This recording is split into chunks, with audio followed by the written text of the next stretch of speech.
ఇద్దరు పాస్టర్స్ రెడీగా ఉన్నారు. ఇదిగో బ్రైటీ, నువ్వు నీ ల్యాంప్ చాలా బ్రైట్ గానే ఉన్నారులే, కానీ నీతో పాటు ఎక్స్ట్రా ఆయిల్ ఏది? మీలాంటోళ్ళంతా మాలో ఉన్న లోపాలనే చూస్తారు, కానీ నేను నా ల్యాంప్ చూడు ఎంత బ్రైట్గా ఉన్నామో. దాన్ని పొగడకుండా ఎక్స్ట్రా ఆయిల్ గురించి అడుగుతావే. సారీ, నువ్వు నా తోటి కన్యకవని అలా అన్నాను. హట్ అయితే సారీ. హే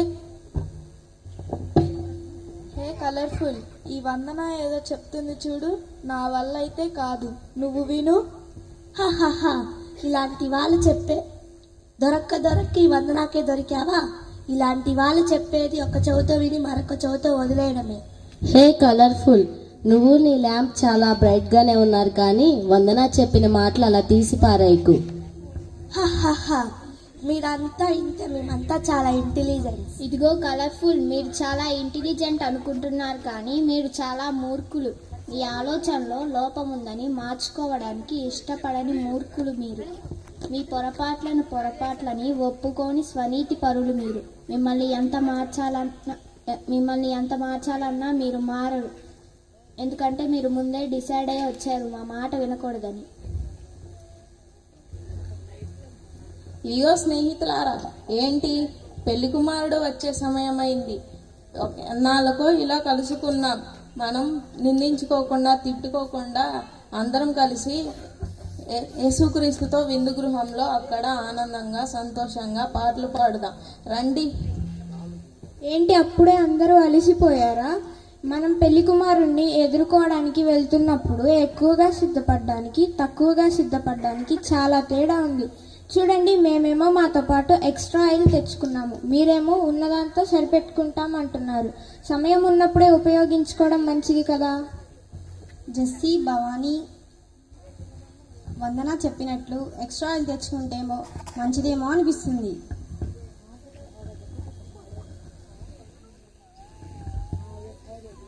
ఇదిగో సిందక్క, నువ్వు ఈ రెండు ఆలోచనల మధ్యలో తలబాదుకోకు. మేమందరం నీకోసం దేవుడికి ప్రార్థన చేస్తాం. దేవుడు నీకు జ్ఞానాన్ని ఇస్తాడు. ప్రీతి అక్క, నీ ప్రసంగాన్ని ఆపుతావా? కనపడని దేవుడికి ఎంత మొరపెట్టినా ఏం లాభం? కళ్ళ ముందున్న మనుషులను సహాయం కోరితే ఒకరు కాపోయినా మరొకరైనా సహాయం చేస్తారు. ఉదాహరణకు, ఈరోజు పెళ్లి కుమారుణ్ణి ఎదుర్కోవడానికి వెళ్తున్నాం. మీరేమో ల్యాంప్ ఎక్స్ట్రా ఆయిల్ కావాలి అంటున్నారు, మేమేమో ల్యాంప్ ఉంటే చాలు అనుకుంటున్నాం. ఇక్కడ తేడా ఏమిటంటే, కళ్ళ ముందున్న మనుషులను విడిచిపెట్టి కనపడని దేవుడికి ప్రార్థిస్తామంటున్నారు. ఇదిగో లోకప్రియ, ఈ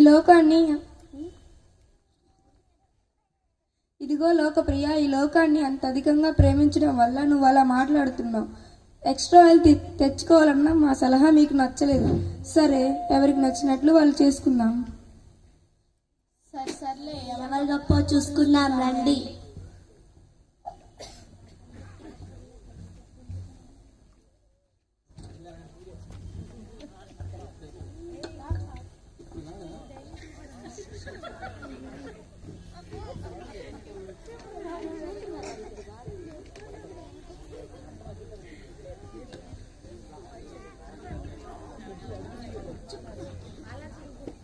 అయ్యో, నేను నా ల్యాంప్ ఎంత బ్రైట్గా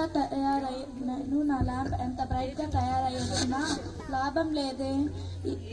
ల్యాంప్ వెలగాలంటే నూనె కావాలి కదా.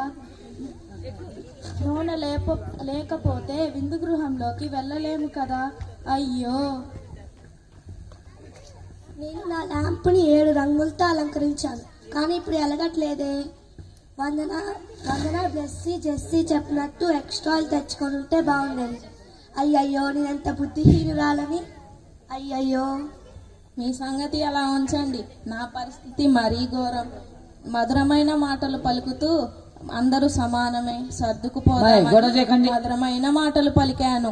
ఇప్పుడు ఇంతసేపు ఎదురు చూసి, ఇన్ని గంటలు ఎదురు చూసి రాజకుమారుని ఎదుర్కోలేకపోతున్నామే. అయ్యయ్యో, ఎంత బుద్ధిహీనురాల్ని. బ్రైటీ, కలర్ఫుల్, బ్రైటీ, కలర్ఫుల్, హనీ చెప్పినట్లు ఎక్స్ట్రా ఆయిల్ అవసరం లేదేమో, ఇదే సరిపోతుందేమో అనిపిస్తుంది. అబ్బబ్బా, ఈ రెండు ఆలోచనల మధ్య సతమతం అవుతున్నాను. ఏం చేయాలో అర్థం కావట్లేదే. అయ్యో చిన్నక్క, నీ మాటలు విని నాకు తలనొప్పి వస్తుంది. నువ్వు వెనక్కి వెళ్ళు. అక్కలు మీరన్నా చెప్పండి, వెళ్ళి ఆయిల్ తెచ్చుకుందామా వద్దా? తెచ్చుకుందాం.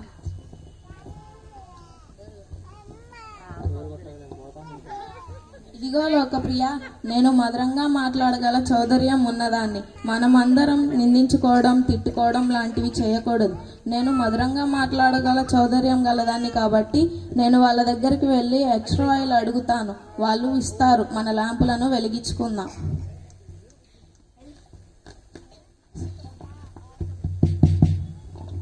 సరే వెళ్ళు. All the best. ఏంటి హనక్క ఇలా వచ్చావు? ఇదిగో స్నేహితులారా, నేను మీతో కొంచెం మాట్లాడాలి. పెళ్లి కుమారుని ఎదుర్కోవడానికి సిద్ధపడ్డారా? ఎక్స్ట్రా ఆయిల్ సిద్ధం చేసుకున్నారా? అయ్యో, ఏం సిద్ధపడ్డాం. మా ఆయిల్ ఎక్స్ట్రా ఆయిల్ లేనందువలన అవన్నీ ఆరిపోయాయి. ఇప్పుడు మాకు ఎక్స్ట్రా ఆయిల్ కావాలి. మీ దగ్గర ఉంటే కొద్దిగా మాకు ఇస్తారా? మా ల్యాంపులను వెలిగించుకుంటాం. ఇది దైవ జ్ఞానం అనిపించుకోదు. ఆయిల్ ఇవ్వటం కుదరదు. ఊర్లోకి వెళ్ళి కొనుక్కొచ్చుకోండి. ప్లీజ్ మా కొద్దిగా ఎక్స్ట్రా ఆయిల్ ఇవ్వండి. మా ల్యాంపులను వెలిగించుకుంటాం. ఆయిల్ ఇవ్వడం కుదరదు. పోండి పోండి.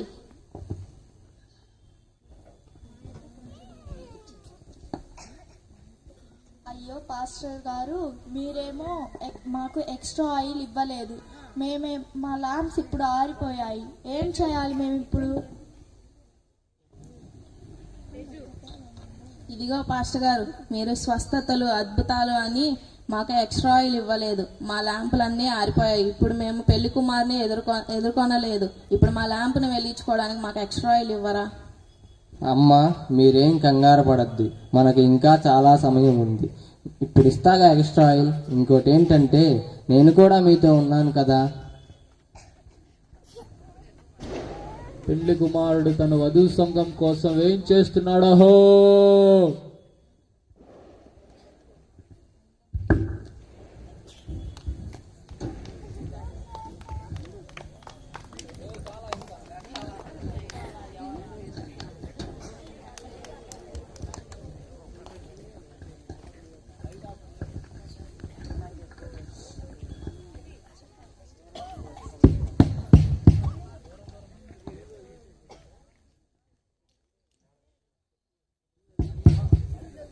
అయ్యా, నేను బ్రైట్ఫుల్ని. నేను నా ల్యాంప్ని ఎంతో బ్రైట్గా తయారు చేసుకున్నాను. కొంచెం లోపలికి రానియండి. అమ్మా, నువ్వెంత బ్రైట్గా రెడీ అయినా, నీ ల్యాంప్ని ఎంత బ్రైట్గా రెడీ చేసినా, సమయం ఉన్నప్పుడే ఆ ల్యాంప్ని వెలిగించుకోవాలి. సమయం అయిపోయిన తర్వాత ల్యాంప్ వెలగకపోతే లోపలికి తీసుకోవటం కుదరదు. దయచేసి ఇక్కడి నుంచి వెళ్ళిపోండి. అయ్యో, ఎవరమ్మా నువ్వు? ఎందుకు ఇక్కడ నించున్నావు? అయ్యా, నేను కలర్ఫుల్ని.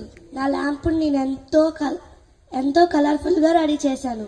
నన్ను కొంచెం లోపలికి రానియ్యా. అమ్మా, నువ్వు కలర్ఫుల్గా ఈ లోకం కోసం రెడీ అయ్యావు, నా కోసం రెడీ కాలేదు.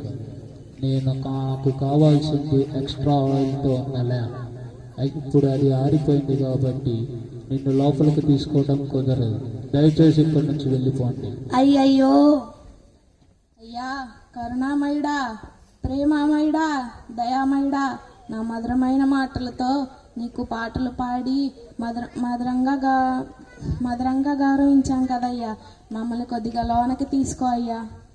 అమ్మా, నీ మాటలు వినడానికి చాలా మధురంగా ఉన్నాయి, కానీ ఈ మాటలు విడిది గృహానికి చేరుకోవడానికి సరిపోదు. నీ ల్యాంప్ వెలగలేదు కాబట్టి తీసుకోవటం కుదరదు. దయచేసి ఇక్కడి నుంచి వెళ్ళిపోండి. అయ్యయ్యో, అయ్యా, తలుపు తీయ్యా. ద్విమనస్కురాల్ని వచ్చాను. తలుపు తీయ్యా. నువ్వు తీయకపోతే నేను వెళ్ళిపోతాను. మళ్ళీ తీయ్యా. అమ్మా ద్విమనస్క, లోకంలో ఉన్నప్పుడే నిన్ను నువ్వు చంక తీసుకోవాల్సింది. ఇప్పుడు నీ ల్యాంప్ వెలగట్లేదు కాబట్టి నిన్ను లోపలికి తీసుకోవడం కుదరదు. అయ్యయ్యో,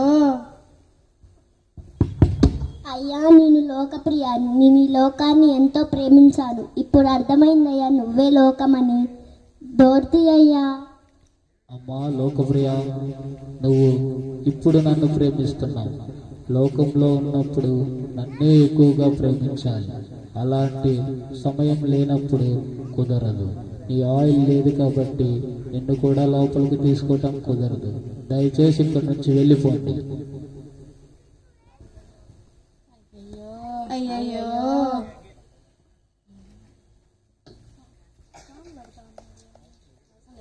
ప్రజలాడు హల్లెలూయా. బుద్ధి కలిగిన వారికి బుద్ధి లేని వారికి గల తేడా చూసి ఉన్నారు కనుక మనం కూడా కాస్త భయపడదాం దేవునికి.